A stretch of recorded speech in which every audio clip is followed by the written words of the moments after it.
Hey everybody, and welcome to another episode of Rob's World of Boxing. Let's get it.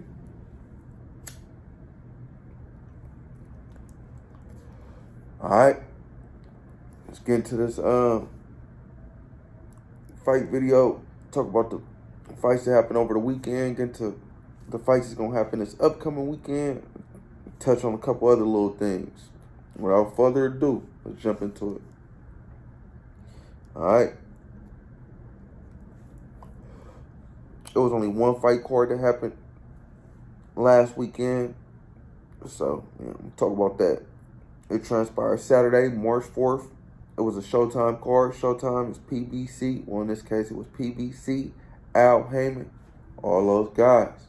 The fight card transpired in Ontario, California.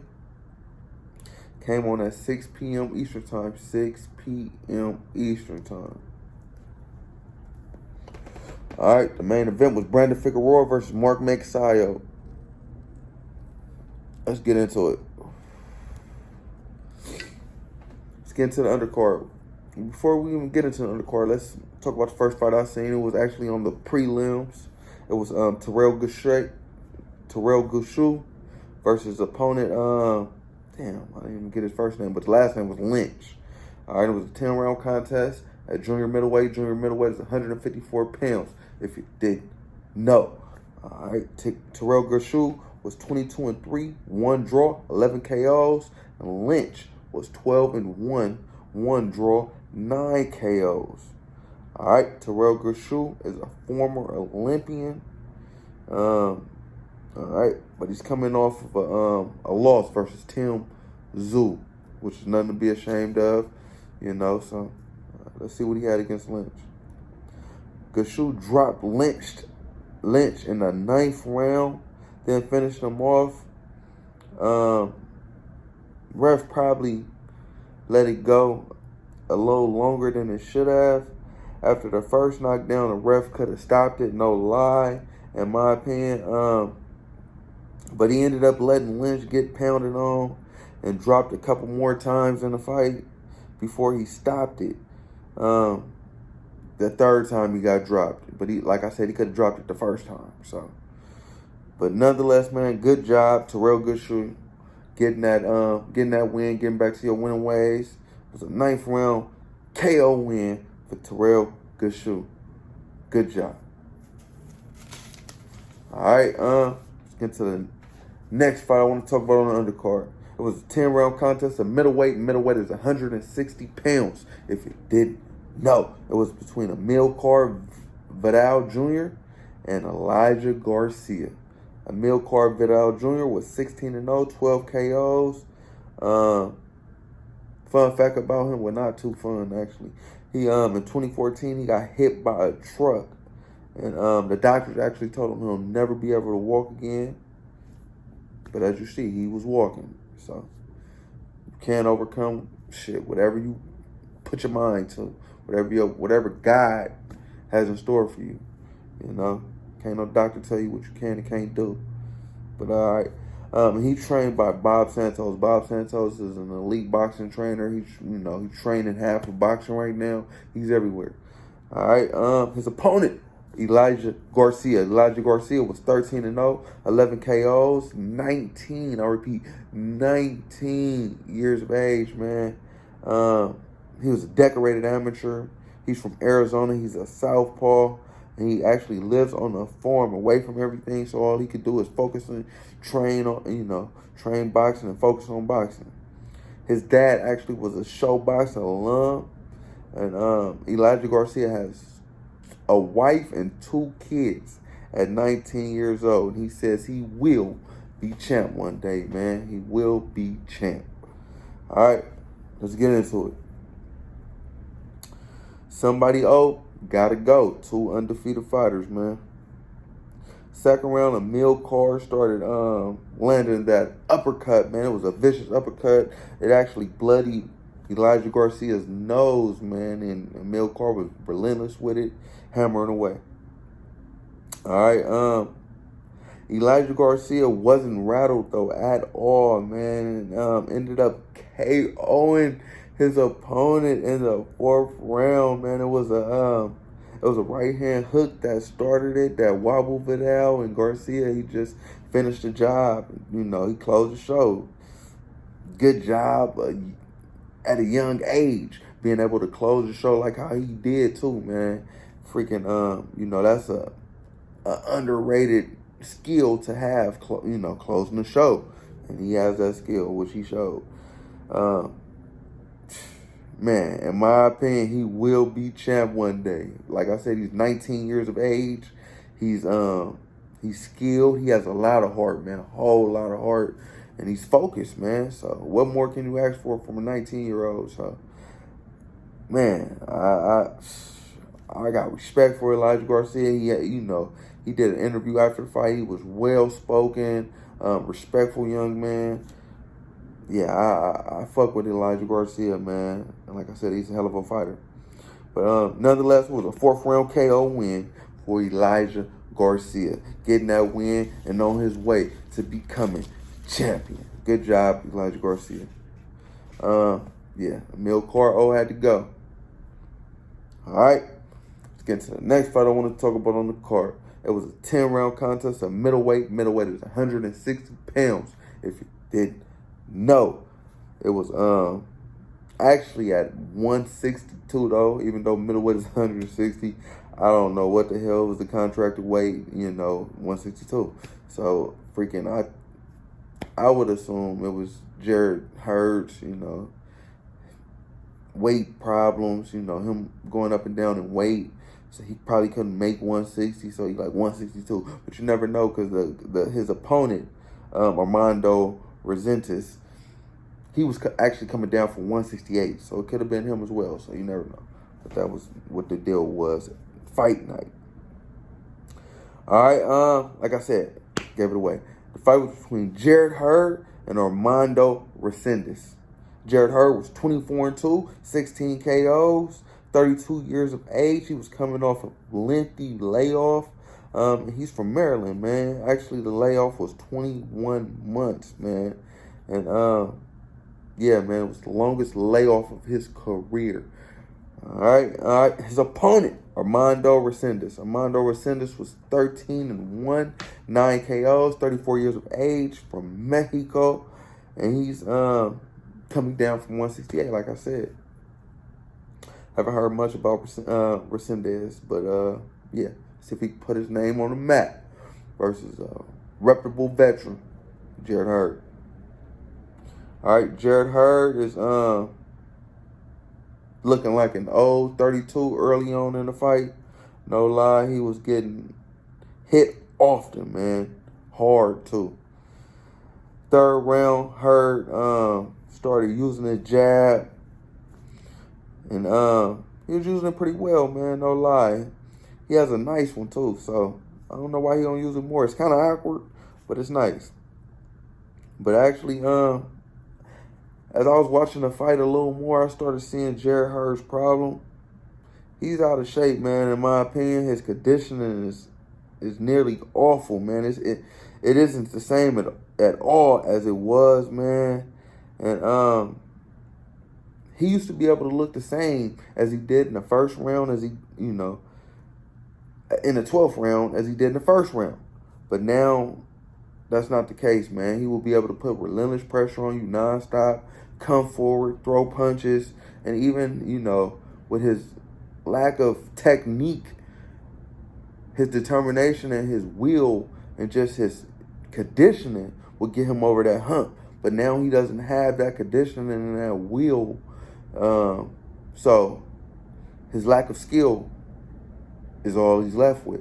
So that's Jarrett Hurd's problem, man. In my opinion, I feel like he needs to get his conditioning up to par. Like I said, he's looking like an old 32-year-old, man.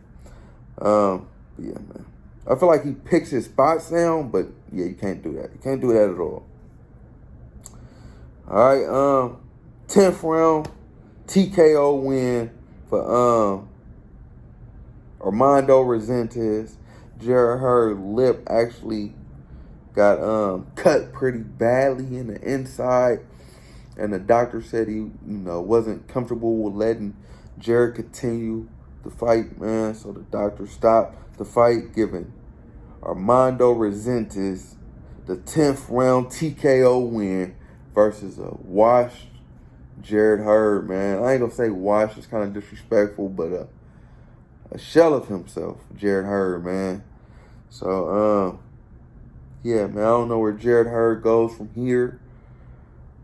Hopefully to the gym, hopefully to the treadmill, hopefully to run, hopefully to, get his skills back, man. If not, he needs to retire, in my opinion, man. But nonetheless, good job, Armando Resendiz, getting that win, man. I'm very, very disappointed in Jarrett Hurd, no lie, man. I'm very disappointed in Jarrett Hurd. All right.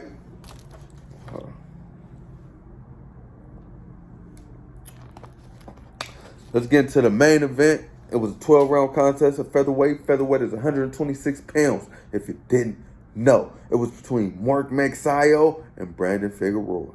Mark Magsayo was 24-1, 16 KOs, 27 years of age. He's from the Philippines. And his opponent, Brandon Figueroa, was 23-1, 1 draw, 18 KOs, 26 years of age, and he is from West Laco, Texas. All right, this was a very, very exciting fight for me. I was, leading up to it. I was excited for it. I couldn't wait to see it, and I felt like it was gonna be a good one, man. And yeah, didn't disappoint. But yeah, let's get into it. Figueroa came out early trying to box using his reach, but he was getting caught, man.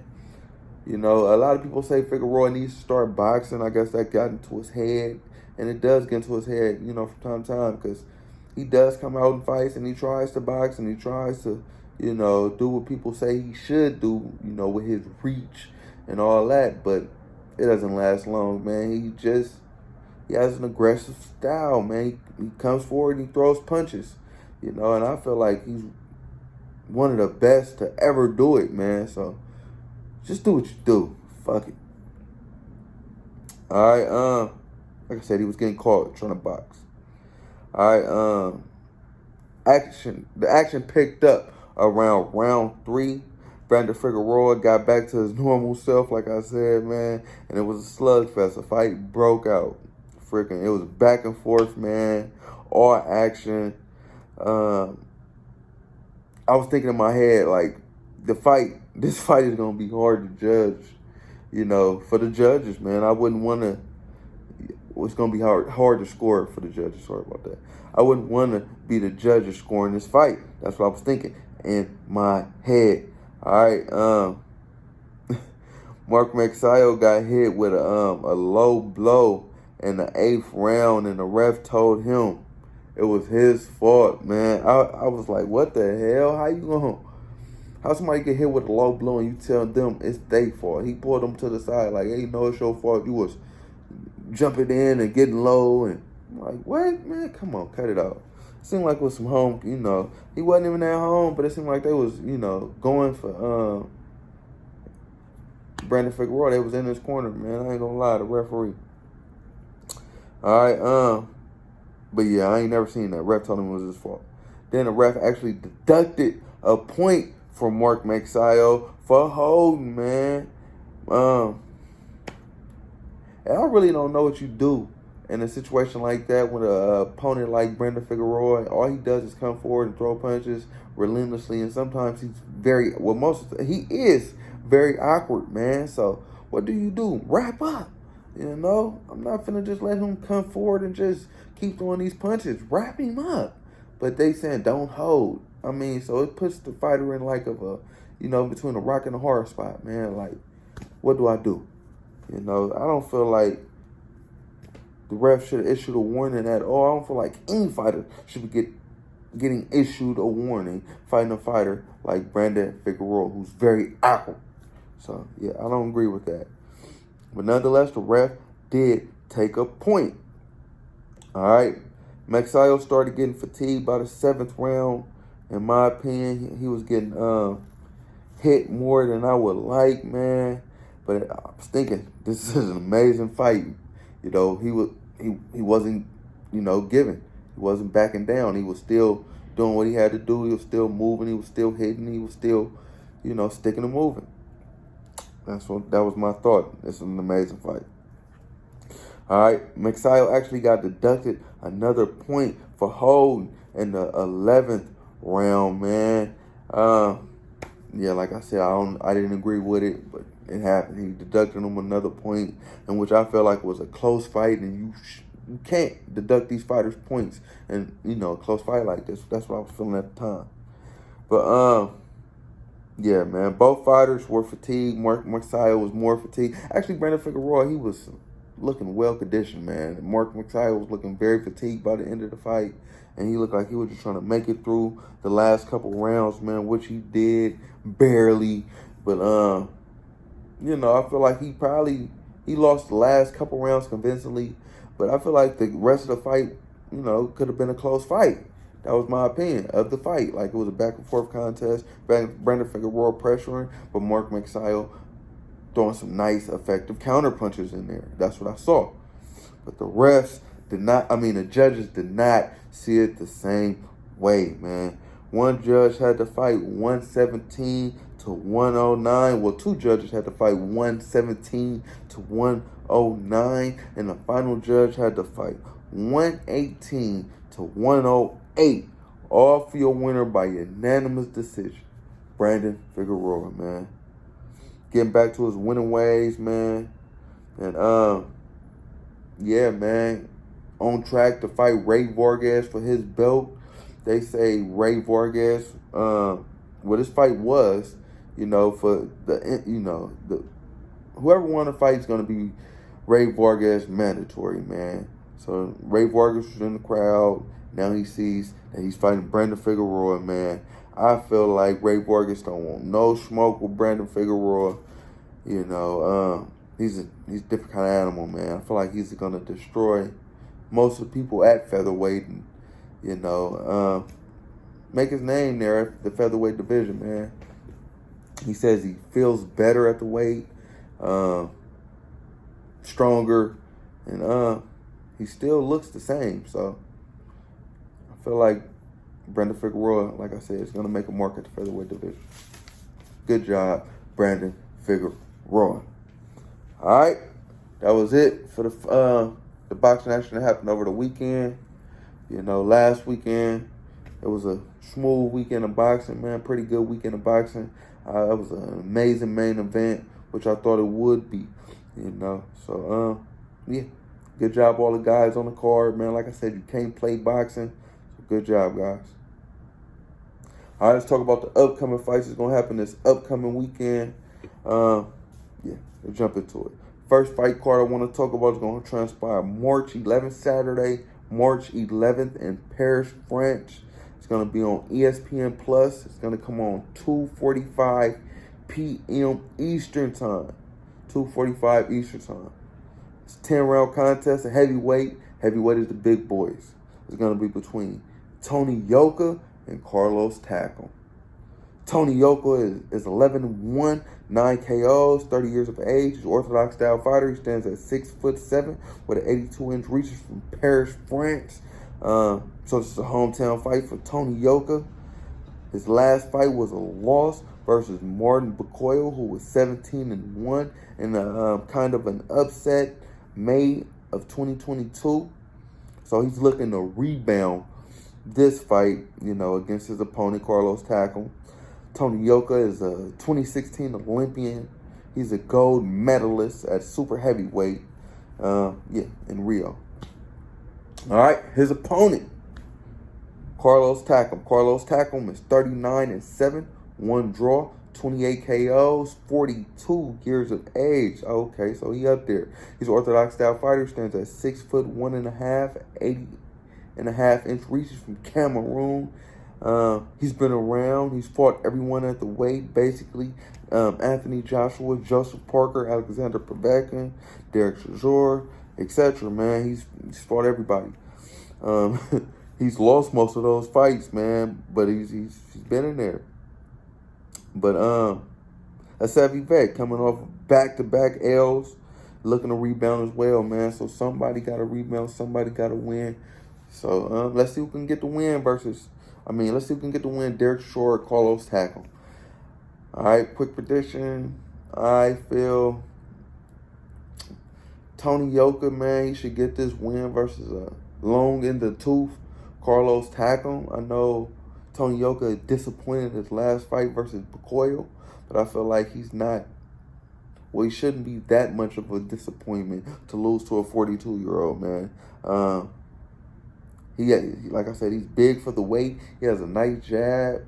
Man, he has to use that jab. And he has to just keep his defense tighter than he did against Bacoyo. And hopefully he can coast to a win against Carlos Takam. I say a unanimous decision win for Tony Yoka. All right. That's it for that fight card. That's all the fights I want to talk about. It's not it because the fight card's long, but it's not deep. So, it's a pretty average, below average, actually, fight card. So I'm not going to talk about the other fights. Talk about that main event, which I just did. So let's move on. All right. Next fight card I want to talk about is going to happen also Saturday, March 11th. This fight is going to be in Liverpool, England. It's a DAZN card. DAZN is Matchroom, Eddie Hearn, all those guys. It's going to come on at 11 a.m. Eastern Time. 11 a.m. Eastern Time. All right. The main event is a 10-round contest of super middleweight. Super middleweight is 168 pounds. If you didn't know, it's between Diego Pacheco and Jack Cullen. Diego Pacheco is 17-0, 14 KOs, 21 years of age. I repeat, 21 years of age. He's a young man. He's an orthodox style fighter, standing at 6'4" with a 79-inch reach from LA, California. And he's an exciting young prospect with a very bright future, man. Diego Pacheco. Let's get to his opponent, Jack Cullen. Jack Cullen is 21-3, 1 draw, 9 KOs, 29 years of age. Orthodox style fighter, stands at 6'3". He's from the UK.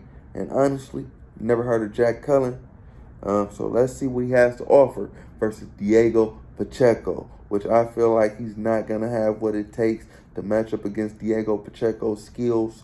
Quick prediction, I feel like Diego Pacheco is going to continue his knockout ways and his winning ways. I say a third-round KO win for Diego Pacheco.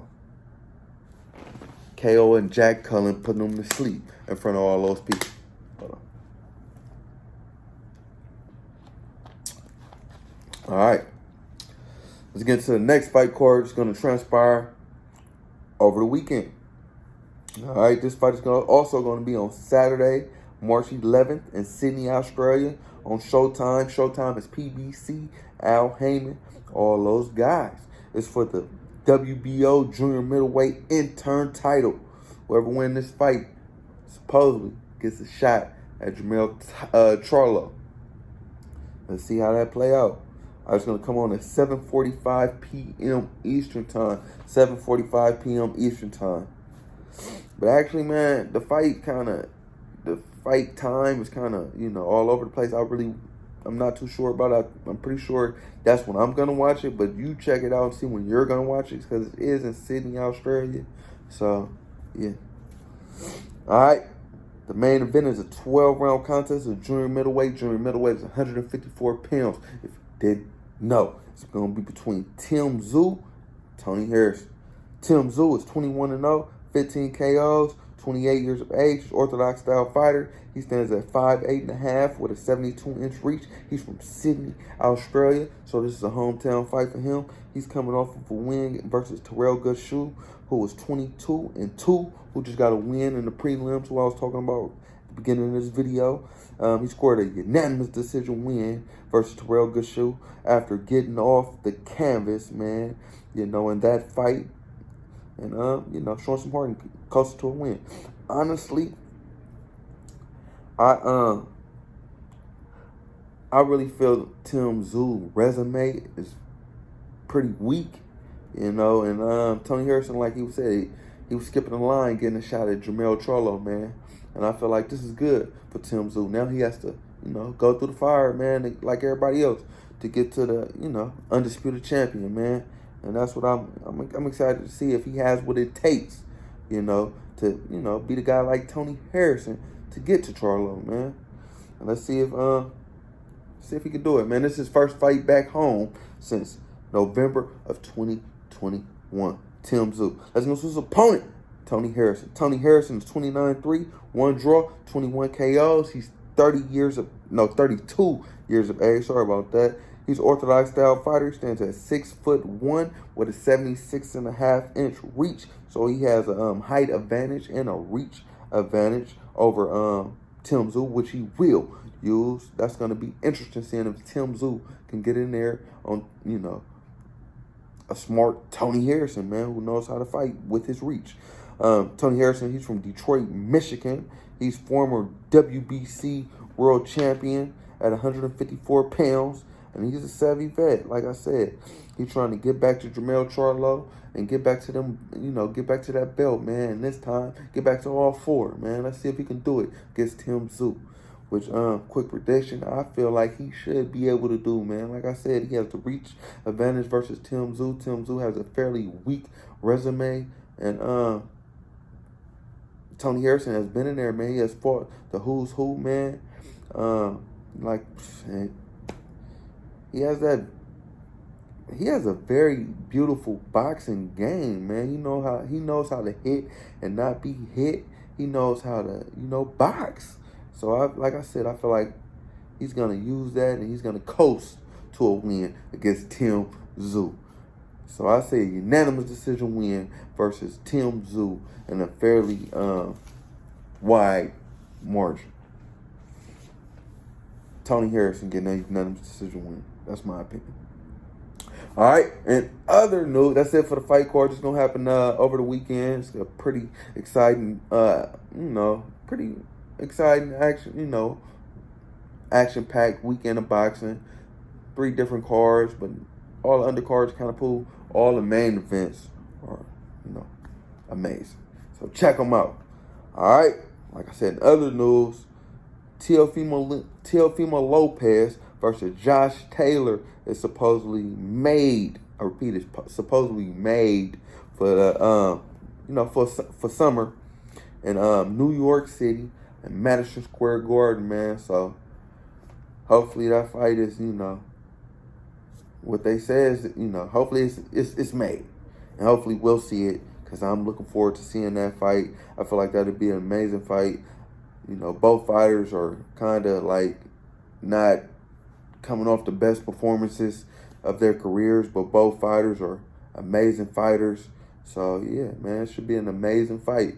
I feel like if it does happen, Josh Taylor will win that fight, man. I feel like Teofimo Lopez just got to 140. He should have maybe got his feet wet a little more with, some more little 140-pound fighters, man. Not Josh Taylor or not Regis Prograis or nobody like that. Maybe a Jose Ramirez or, somebody like that. But, like I said, it's going to be an amazing fight. But I got Josh Taylor winning that fight if it does happen.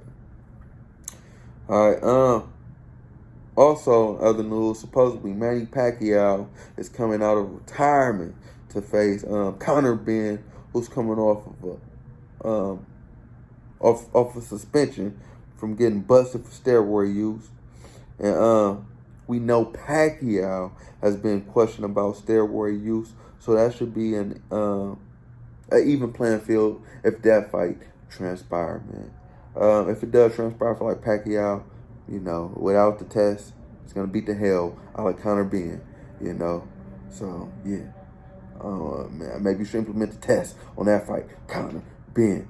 But yeah, I feel like he had KO Conor Benn in the second round, man. That's a quick prediction. All right, also in other news, Bill Haney and Bernard Hopkins have been going at it behind the scenes lately, man. Basically, 2 old niggas just jockeying, for position, 2 male egos, not trying to back down, man. Excuse the old nigga, OGs, man, they going at it, man. So, I feel like they need to just, calm down. Bill talking about killing him and shit. It's crazy, man. They need to just communicate a little better, man. Just a little miscommunication, man. That's what's wrong with, black men, man. We can agree to disagree without, bringing the guns into it, or bringing, our ego into it, But it is what it is, man. Hopefully they can squash their beef, man, and work it out. Just boxing, people. Just boxing. But yo, like, comment, subscribe, all that shit, people. Ride for the boxing. Yeah.